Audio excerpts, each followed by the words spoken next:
श्रेय तीर्थंकर के समान आचार्य होते हैं। पंचम आर्य में आचार्य की उपमा तीर्थंकर से दी गई है, क्योंकि पंचम आर्य में तीर्थंकर नहीं होते, पर जिन्होंने तीर्थ स्थापित किया, साधु साध्वी श्रावक शराबी, वो तो है ना। तो उनको संभालने वाले, उन तीर्थों को संभालने वाले कौन होते हैं? आचार्य होते हैं। आज का दिन हमारा आपके लिए भी हमारे लिए अत्यंत सुंदर और सौभाग्यशाली है। कैसे? खाली वर्तमान आचार्य श्री मुनि जी का ही नहीं है जन्म दिवस, जन्म जयंती। आज 3 तृतीय महोत्सव है। यह अद्भुत ऐसा वक्त हमेशा नहीं आता, क्योंकि तिथि के हिसाब से मिलाया हमने। तिथि है ना, वैसे भाद्रपद में ही तीनों महापुरुषों का जन्म जयंती है, पर तिथि के हिसाब से आज एक तो आज तिथि है 1213 का जिनका जन्मदिन है वो भी आज ही है, 12 का है वो भी आज ही है। ऐसा योग संयोग बन गया। तो प्रथम जो नाम है जयमल जी महाराज साहब, आप लोगों ने नाम सुना होगा, है ना? जयमल संप्रदाय भी, आचार्य जयमल संप्रदाय, है ना?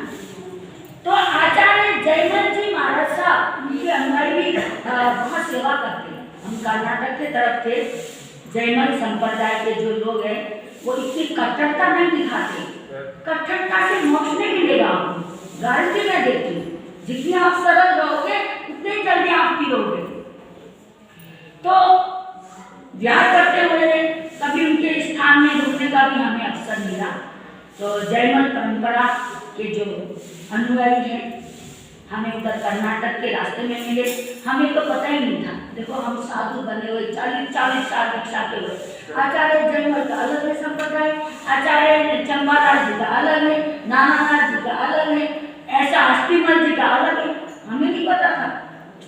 देखो कितने सीधा साधा जीवन, और वो पंजाब कितना भोला भाला स्थान। ना वहाँ के गृहस्थियों को मालूम, ना वहाँ के साधु संतों को मालूम, बस जैन साधु। वहाँ के लोग वहाँ जाके पूछते नहीं है तुम्हारा संप्रदाय क्या है, तुम्हारे गुरु क्या है। यहाँ तो अपने साधु संग में ही बुरा हाल है। अपने गुरु को जितना मानते हैं दूसरों को नहीं मानते। हम तो साफ बोलते, हमने बहुत अच्छे प्रत्यक्ष रूप में हम 2015 से इधर विचरण कर रहे हैं। जो अपने गुरु को रिस्पॉन्स देते हैं, जो अपने गुरु के परंपरा के साधु साथियों को रिस्पॉन्स देते हैं, दूसरों को नहीं देते। हमने आंखों से देखा। हाँ, कुछ हल्लुकर्मी सरल वो सेवा करते हैं, ऐसा नहीं हमारा कोई ध्यान नहीं रखता। हमारी बहुत सेवा करते हैं, जहाँ जाते हैं वहीं सेवा करते हैं। यहाँ भी हमारी बहुत सेवा करते हैं, न सोचना हम नहीं कर रहे। आप लोग हमारा बहुत ध्यान रख रहे हो, क्योंकि अम्मा पूर्णा का दर्जा है आपके पास, स्थान है। तो जयमल जी महाराज साहब की ऐसी मैंने हमने तो देखो आप रोज पूनम से भी पढ़ाते हैं आपको, है ना? क्या पढ़ते हो आप? बड़ी साधु नंदन, इसके ऊपर मैं प्रवचन भी करती हूँ। उनके जो जयमल जी महाराज साहब है, तो उनके बारे में क्या कितना विराट है उनका। एक भगवतारी कैसी करनी होगी उनकी, कैसा जीवन होगा, और उनको वैराग्य कैसे लगा। कोई घरा गुरु कुछ नहीं, उनका गौना हो गया था, व्यापार का काम करते थे, सब कुछ गौना हो चुका था। मतलब पहले के जमाने में गौना होता था। छोटी कन्या जो कभी और मतलब शादी जो होती है उसको गौना ही बोलती है, और वो लड़की घर में ही रहती है, अपने माता पिता के घर में रहती है। बड़े होने के बाद गौना होता था पहले के जमाने में, क्योंकि वो कन्या शादी होती थी। पहले के जमाने में लड़की की यदि कंजिका बोलते हैं पंजाबी में, कन्या। कन्या जो अभी बच्ची है, शुद्ध, उस समय शादी हुआ करती है। तो कहते पिता करता है ऐसे शादी करें अपनी कन्या को, कन्यादान। अब 30-30 साल की हो तो भी कन्यादान बोलते है ना, पर उस जमाने का ऐसी परंपरा। तो उनकी जो शादी हो गई थी, अभी उनका गोना हुआ था, लड़की अपने बिहार में थी, व्यापार करने के लिए जा रहे थे गांव से दूसरे गांव में। व्यापार के लिए छोट बताऊंगी, किन महापुरुषों के बारे में आपको क्या क्या बताऊंगी, अद्भुत है उन लोगों के बारे में। करंट आता है कि तभी वो इस संसार में आए और वो सार्थक करके गए, और जो है वो तो है ही महान। तो देखा बाजार सब बंद है, उनको बड़ा अजीब लगा, बेटा में देखा मार्केट बंद है। किसी से पूछा भाई आज बंद क्यों है? उन्होंने कहा गुरु जी आए हुए, प्रवचन चल रहा है, इसलिए इस समय बंद है। तो सोचा मन में चलो मैं भी चला जाता हूँ। वो चले गए प्रवचन में गए तो वहाँ ब्रह्मचार्य के ऊपर उन्होंने प्रवचन दिया। आप कभी भी सुनो पढ़ो उनके बारे में, खाली ब्रह्मचार्य का ही उन्होंने प्रवचन दिया। वही ब्रह्मचार्य रहने से ये होता है, ब्रह्मचार्य में अब्रह्मचार्य में कितना दोष है, कितना पाप है, कितना हिंसा है, उन्होंने इसका उल्लेख किया। वहीं बैठे उन्होंने विषम प्रतिज्ञा कर ली, मैं भी ब्रह्मचारी रहूंगा।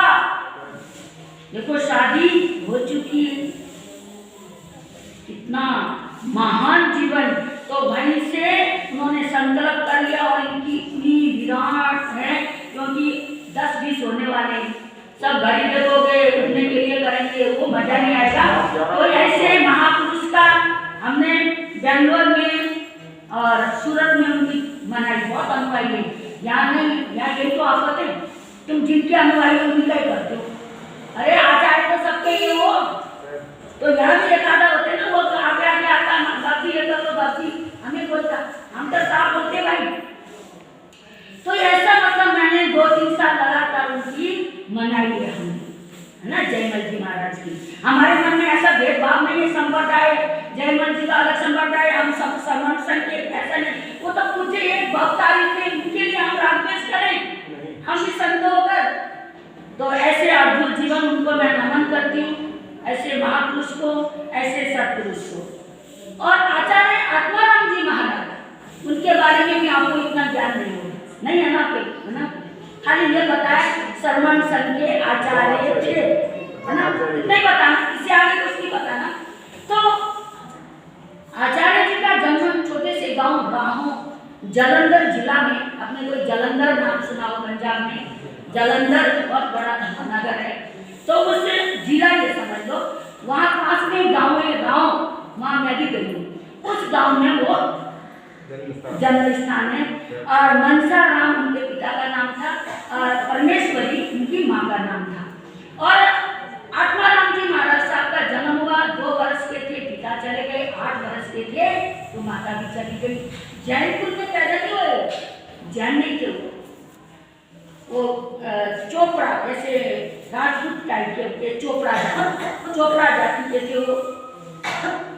और बड़े संघर्ष में रहा, जिसके माँ बाप ही नहीं है, 8 साल की उम्र में माँ बाप नहीं है, जिनके माँ बाप नहीं, उनसे पूछो कैसे उनकी जीवनचर्या होगी, कैसे जिए होंगे।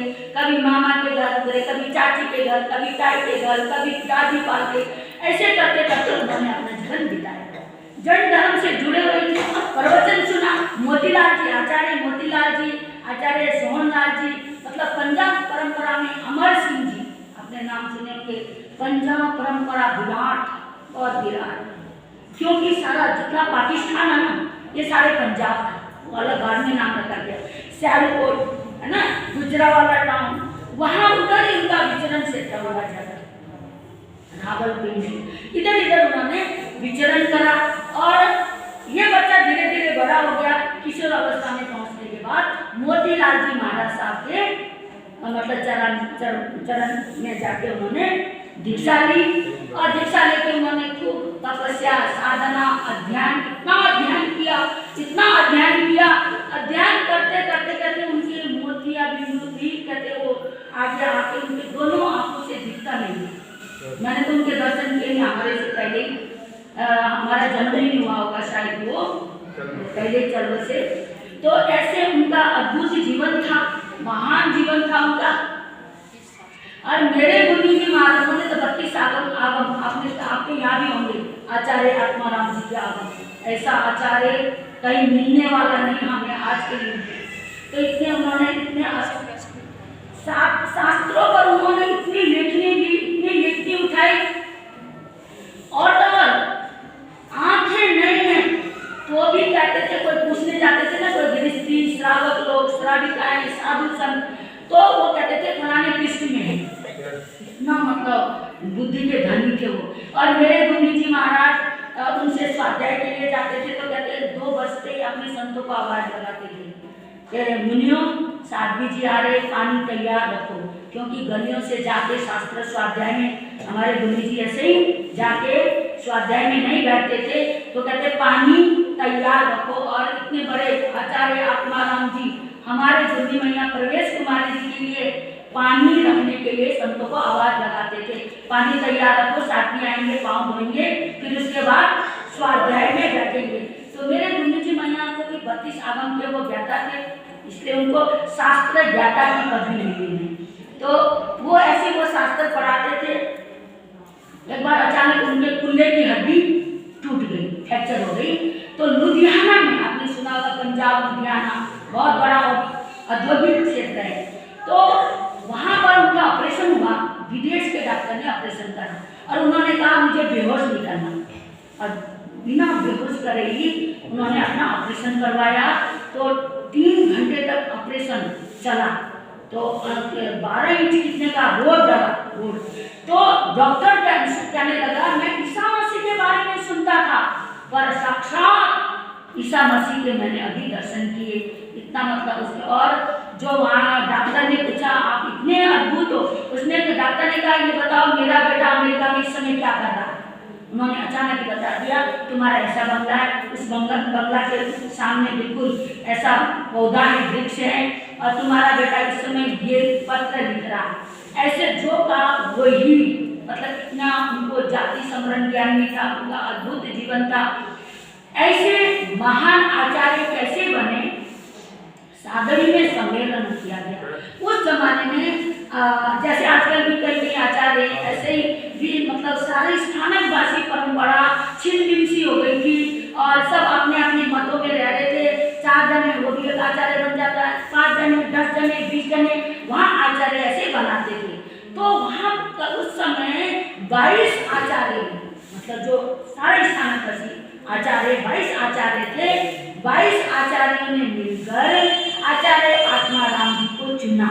क्या चुना उन्होंने कहा कि 22 आचार्यों ने सबने त्यागा, उसके अंदर कुछ क्वालिटी ना हो, उनके भीतर कोई ऐसी चीज ना हो। 22 आचार्य दे देते अपनी पत्नियां, अलग अलग संप्रदाय, जैसे आजकल कई संप्रदाय, ऐसे उस जमाने में अलग अलग संप्रदाय थे। उस संप्रदाय के टाइम आचार्य आत्माराम जी महाराज को सबने मिलकर सादरी सम्मेलन में घोषणा कर दी। पर आचार्य आत्माराम जी नहीं थे वहाँ। आज बंदा हो तो वहाँ कौन पूछेगा, वो तो लुधियाना पंजाब में है, लेकिन पदवी उनको यहाँ से मिल गई। 22 आचार्य ने महान आचार्य, ऐसे आचार्य तुरंत आचार्य रोम से, तो उन्होंने सबने ये पदवियां दिलाने कर दिया। पदवियां त्यागना कितना मुश्किल है, उन्होंने सबने पदवियां त्यागी और उन्होंने ये श्रमण संघ स्थापित किया।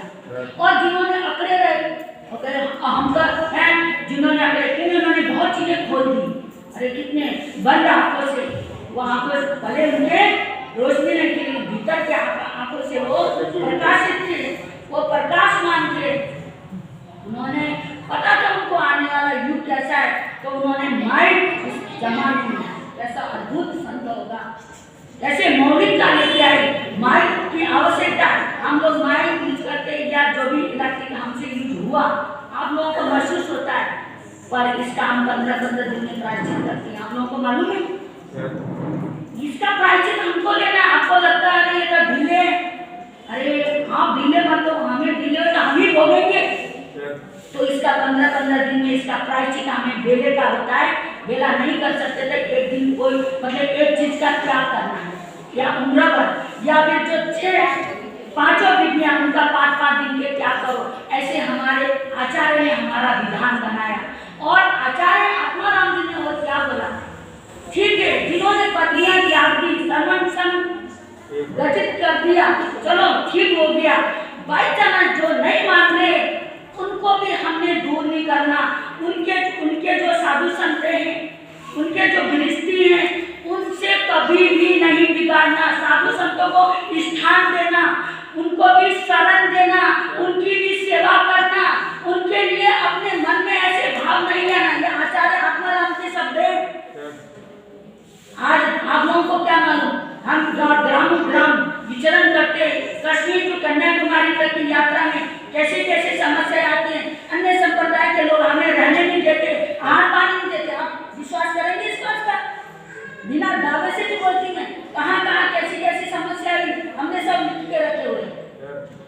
रुकने के लिए जगह तक नहीं मिलती, आहार पानी नहीं मिलता, कैसी कैसी समस्या भोगने पड़ती है। आचार्य भगवान ने कहा, गुरु एक सेवा अनेक, तुम सबकी सेवा करना, सबको शरण देना, सबको स्थान में रुकाना। कैसे महान आत्मा थे वो, ऐसे विराट आत्मा, ऐसे सदगुरु, उनके बारे में मैं क्या बोलूं, समय आपका हो गया है। कोई नहीं बैठेंगे भाई, बहनें नहीं बैठेंगे, विचार में तो धन्यवाद देती बैठी हुई है। तो उनके बारे में, उनके घटनाएं, मेरे गुरु जी ने तो साक्षात उनसे शास्त्र अध्ययन करे हुए, वो बताते रोना आता है। जो वो बताते हैं वो भगवान कैसे थे, वो वास्तव में मतलब भगवान थे हमारे लिए, शरण संघ स्थापित करने वाले। आज मुझे गौरव है, मैं शरण संघ की साध्वी बनी, मुझे खुशी है। प्रभु ने ये गठन किया, 1200 साधु संत थे आज शरण संघ में। और शरण संघ का कोई भी श्रावक को हम गलत शिक्षा नहीं देते, सेवा सबकी करो। शरण संघ का कोई साधु तुम्हें भड़काता नहीं है, भड़काएंगे हम महामनी कर्मों का बंद करेंगे। महामनी कर्मों का बंद करने से धर्म नहीं मिलता, मालूम है, धर्म नहीं मिलता। 70 करोड़ वर्ष तक धर्म देखने को नहीं मिलता। इसलिए हम तो सभी को यही शिक्षा देते हैं, हम सब ये संप्रदाय अलग अलग होने से कुछ नहीं होता, लेकिन हमारे भाव अलग अलग नहीं होना चाहिए, हमारे विचार अलग अलग नहीं होना चाहिए। यदि हमारे भावों में, हमारे विचारों में परिवर्तन आ गया तो हमारा कल्याण नहीं होगा। तो आचार्य श्री मुनि जी महाराज साहब, शिवाचार्य, आप तो सौभाग्यशाली यहाँ भी आए हो, है ना? कितने सरल, कितने भोले। और आज तक ये मैं आपको गारंटी से कह रही हूँ, मैं भी कहीं सुने बिना, कहीं पढ़े बिना इमोशनल होकर भावुकता में आगे तुमको नहीं बोल रही हूँ। आज हमारे जितने भी संप्रदाय खालिस्तान बचने अन्य संप्रदाय में भी जैसे शिवाचार्य ने दीक्षा ली, इतना धनाढ़ भरी घर से कहते आज तक किसी आचार्य ने नहीं। ऐसा मैंने सुना है। मतलब उस जमाने में कितने बड़े घर के, कितने रईस घर के पिता ने तो सोने की अंगूठियां बांटी थी। उस जमाने में सोने की अंगूठियां पिता ने बांटी थी। एंगेजमेंट हो गई थी उनकी जो जिसके संग होनी थी ना एंगेजमेंट, जैसे तो वो उन शराबिका को भी मैंने देखा। सिरसा मंडी सुना आपने? सिरसा मंडी में आज भी, अब तो बहुत साल हो गए, 35 साल हो गए मुझे उनको देखे। मैं ही बच्ची थी, वो जिनके संग उनकी सगाई हुई थी वो तो शराबिका है। और इनके पिता ने इनको भी मतलब देश विदेश के बारे में भी जानना, वहाँ के संस्कार संस्कृति को पहचानना, पाश्चात्य वातावरण को सब देखना इच्छा भी थी।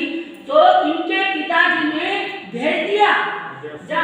उन्होंने सोचा गोरी चमड़ी को देखकर, गोरे लोगों को देखकर क्या पता इसके मन में भाव आ जाए। उन्होंने जल्दबाजी में एंगेजमेंट कर दिया था। पहले के जमाने में देखने बातें थोड़ी होती थी, ना लड़का लड़की मिलाते थे, ना कुछ होता था। और ऐसे रईस घर के बहुत बड़े बड़े कारखाने मैं जाके आई, मलोट मंडी, उनका परिवार दिल्ली, पंजाब, पहले तो पाकिस्तान तक था। हमारे गुरु जी, मेरे गुरु जी पाकिस्तान में ही पढ़े। और जिस समय ये 1947 में समस्या आई ना, हमारे गुरु जी भी जहाज से आए। वहाँ के लोगों ने श्रावक जहाँ से दिल्ली ले जा। हमारे बड़े जो मेरी दादी गुरु जी सुभाषवती है, उन्होंने कहा कि हम तो संथारा लेंगे। तो मेरे गुरु जी अभी विकसित नहीं थे, तो कहते हैं इसको किसी को भी वोट दे दूंगी, हम संथारा लेंगे। पर वहाँ के श्रावक लोग जो श्राविकाएं हैं सब हाथ जोड़ने लगे, हम अपने गुरुओं को ऐसे जाने नहीं देंगे, हमारे गुरुओं को अब संथारा लेंगे। कितने साधु संत संथारा लेने लगे, सबके आगे हाथ जोड़ के। कैसे पंजाब का धर्म करंट आता है, पंजाब का हम इतिहास करते हैं।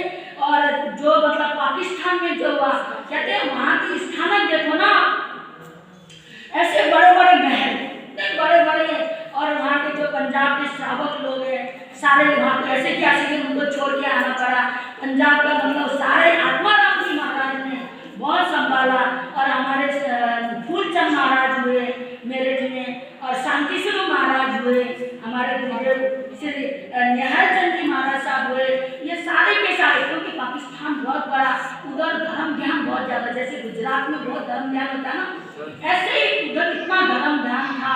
लेकिन कौन समझ सकता है कैसे उपद्रव हुआ और सारे ही छीन हो गया। तो उस समय शिवाचार्य हमारे, उनके पिताजी के मन में आया, क्या पता इसके मन में मतलब इसकी एंगेजमेंट भी हो गई, सगाई होने के बाद भी ये मानता नहीं है, अब इसके जबरदस्त सगाई कर दी, कैसे होगा, बहुत उनके मन में भाव आए। और 51 देश, 51 नहीं सॉरी, वो 15-20 देश और 51 दिन वो कहाँ रहे, अमेरिका में रहे, सब जगह घूमे फिरे, पर आके फिर वो उन्होंने फिर भी उनका मन नहीं माना और उन्होंने दीक्षा ली। देखो युवराज जैसे थे, घर में भी एक राजकुमार थे। उस जमाने में इतना धनाढ्य परिवार, इतने नौकर चाकर, इतने मील, इतने कारखाने, अद्भुत दृश्य। 35 साल पहले मैंने देखा उनका, अभी तो बहुत साल हो गए मैं गई नहीं उधर। तो ऐसा है, हाथ की इतनी विराटता है, वो साधु संतों की सेवा करके परिवार वाले, तो उनके मन में पैदा हो गया था। उनकी सभी बहन, उनकी बुआ की लड़कियां, मामा की लड़कियां, सब मिलके चारों जने उन लड़कियों के भीतर में उनके दीक्षा की भावना आई। तो 5 मुमुक्ष हो गए और 5 ने दीक्षा ली। दीक्षा उन्होंने शेर के तरह दीक्षा ली और शेर के तरह उनका जीवन बना। देखो भाग्य ने कितना साथ दिया। तो कहते हैं ना कि जन्म साधारण घर में होता है, महान बनता है। पर आचार्य श्री मुनि जी महान घर में विराटता को देखा, सुख वैभव को देखा। उस जमाने में उनके यहाँ गाड़ियाँ थी, देखो उस जमाने में उनके घर गाड़ियाँ थी, और ऐसे विराटता देखी। और अब भी वो विराटता में है, पूरा मतलब साम्राज्य है उनके पास, आध्यात्मिक साम्राज्य, और सारा संसार, सारा भारत उनके प्रति नतमस्तक है। और इतना उनके अंदर, उनको समझते नहीं है लोग, खाली आलोचना करते हो, कहते हैं ध्यान ही करते रहते हैं। लेकिन उनका ध्यान, वो महावीर श्रीमंदर स्वामी महावीर में वो देख लेना, ये बहुत मतलब एक भक्त सुनते हैं ना जयमल जी महाराज साहब, भले हमें अंदर का ज्ञान नहीं है लेकिन हम महसूस करते हैं उनका ध्यान। हम बहुत बार ध्यान किया, उनका ध्यान शिविर में गए, उनका जो जीवन है, मुझे ऐसा लगता है ये भी एक भक्त आदमी है, ऐसा महसूस करते हैं। आचार्य सम्राट ऋषि मुनि जी महाराज वो भी एक भक्त अवतारी है, क्योंकि वो आत्मा के सिवा कोई बातें नहीं करते। हम लोग फिर भी पूछेंगे आप कहाँ से आए, क्या है, वो आत्मा की बातें करते। जो ध्यान करता है, आत्मा से जुड़ता है। माला कर रहे, एक बार मैं माला कर रही थी कि माला किस चीज की करते हो, उन्होंने पूछा। मैंने कहा भगवान मैं रोगस की माला। कहते वह तीर्थंकरों को ही याद करोगे या तीर्थंकर बनोगे। उन्होंने ये बोला मुझे, तुमने खाली तीर्थंकर को याद करना है, इससे कल्याण हो जाएगा तुम्हारा, तीर्थंकर बनने का प्रयास करो। इतनी बड़ी बात कही, क्योंकि बात समझ लो हमारा खाना है, खाली परोसी हुई है, 56 भोजन है, भोग है उसमें, और हम खाली भोजन इसमें ये है, इसमें ये, इसमें ये, इसमें ऐसे करते रहेंगे तो खाएंगे, अंदर जाएगा हमारा, नहीं जाएगा ना, तो उसको उठा के हमें खाना पड़ेगा, तभी हमारे पेट में जाएगा। ऐसे ही हम खाली तीर्थंकर हुए, महावीर हुए, आदिनाथ हुए, हम खाली इनके हुए करते हैं, उनका नाम लेने से हमारा कल्याण नहीं होगा। कल्याण तभी होगा हम उनके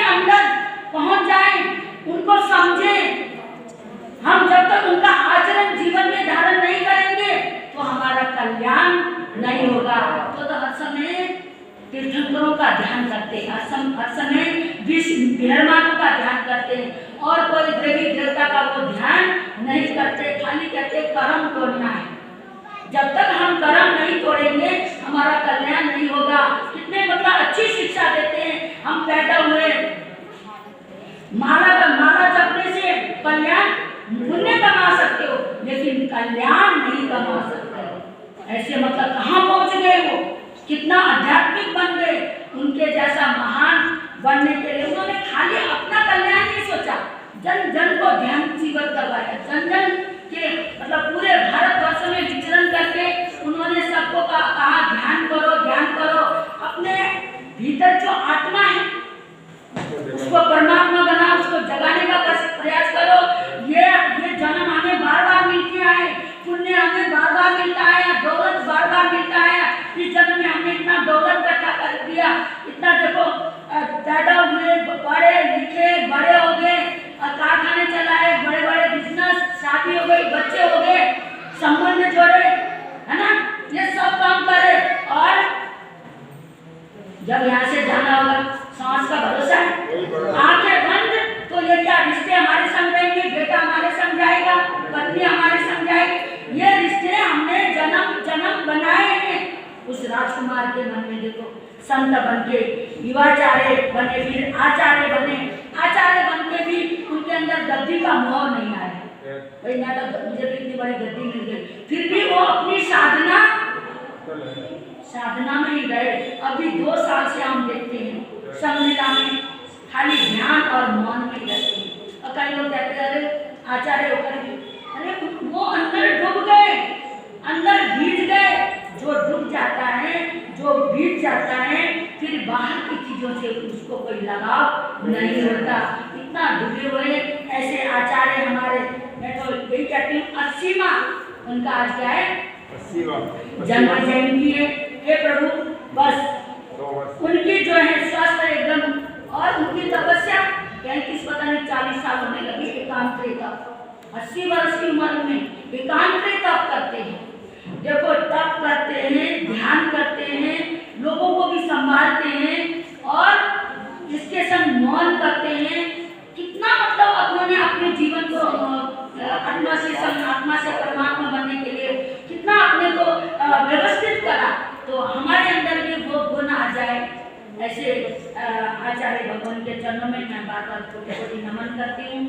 आज जन्म जयंती के उपलक्ष्य में ये कहती हूँ उनका स्वास्थ्य बहुत सुंदर रहे, अनुकूल रहे और उनकी दीर्घ आयु हो, यही मेरी मंगल कामना, मंगल भावना, ये शुभ कामना उनके चरणों में मैं अर्पित करती हूँ।